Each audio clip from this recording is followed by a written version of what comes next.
A few years ago, buying things was simple. You bought a DVD, you owned the movie.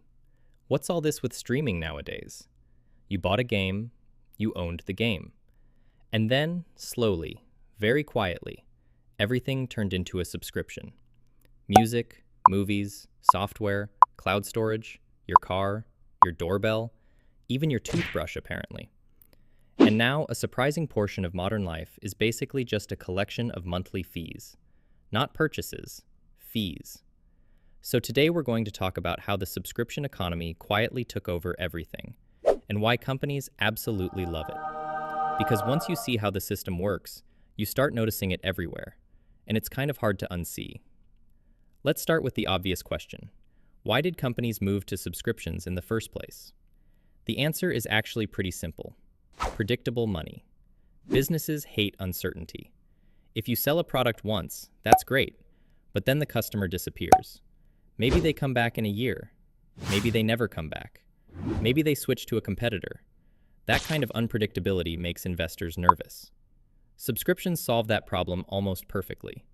Instead of selling a product once for $100, you charge $10 per month. Now, instead of random bursts of revenue, you get a steady river of money flowing in every single month. And investors absolutely love that.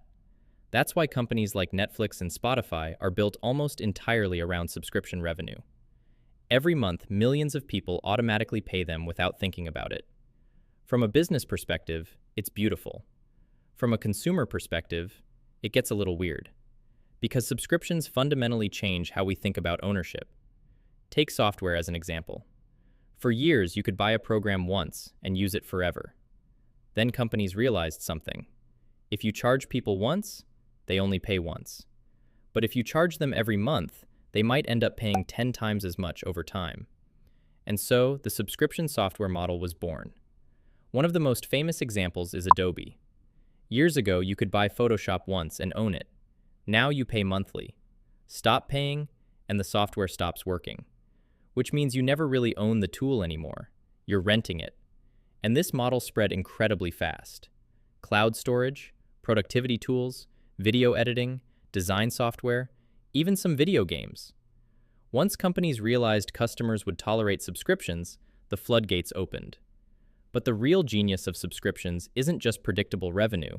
It's something called friction, or more accurately, the lack of friction. When you buy something for $100, you think about it. You compare options. You hesitate. You ask yourself if it's worth it. But when something costs $6.99 per month, your brain processes that very differently. It feels small, almost invisible. And once you've subscribed, something interesting happens. You usually forget about it. Companies are well aware of this. In fact, there's an entire category of services built around helping people track the subscriptions they forgot they had, which should probably tell you something about the system. And here's where things get really interesting. Subscriptions stack.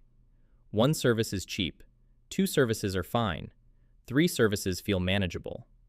But over time, people end up with a whole pile of them. Streaming services, cloud storage, software tools, premium apps, gaming passes, music platforms. Suddenly, someone is paying $80 or $120 a month for things that used to be one-time purchases.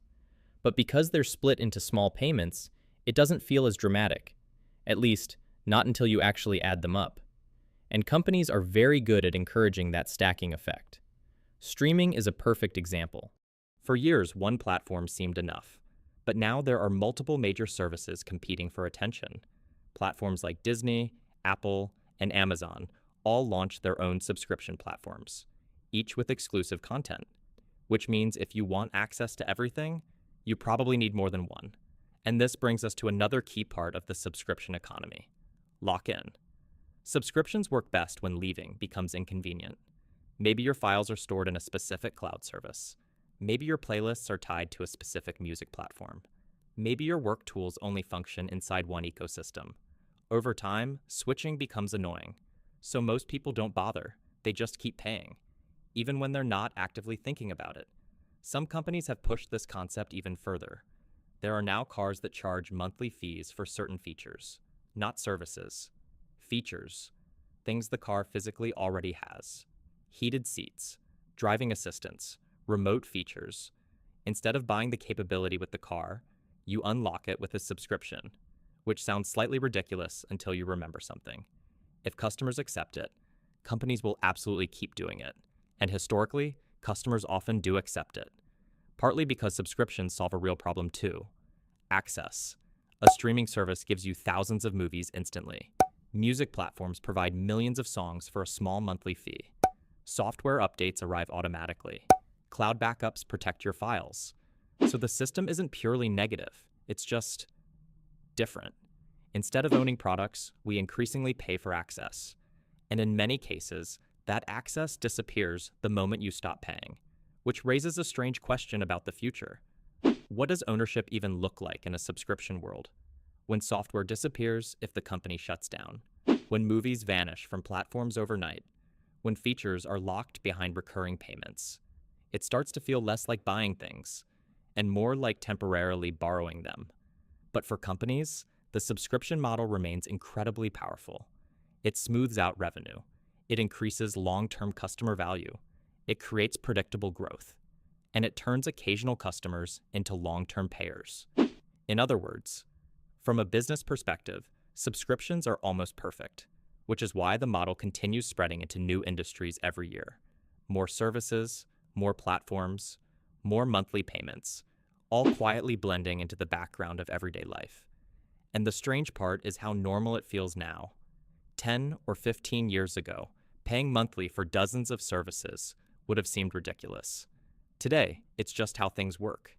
So the next time you see a free trial that automatically renews, or a small monthly fee that seems harmless, it might be worth pausing for a moment, not necessarily to avoid it, but at least to recognize the system you're stepping into. Because the subscription economy didn't arrive with a big announcement. It didn't take over overnight. It just slowly appeared, one small monthly payment at a time. So, yeah, that's the subscription world we're living in. You don't really own things anymore. You just keep paying for access. And the moment you stop paying, it's gone. Pretty convenient for companies. Not so much for you. Anyway, if you enjoyed this, subscribe. Yeah, I see the irony too.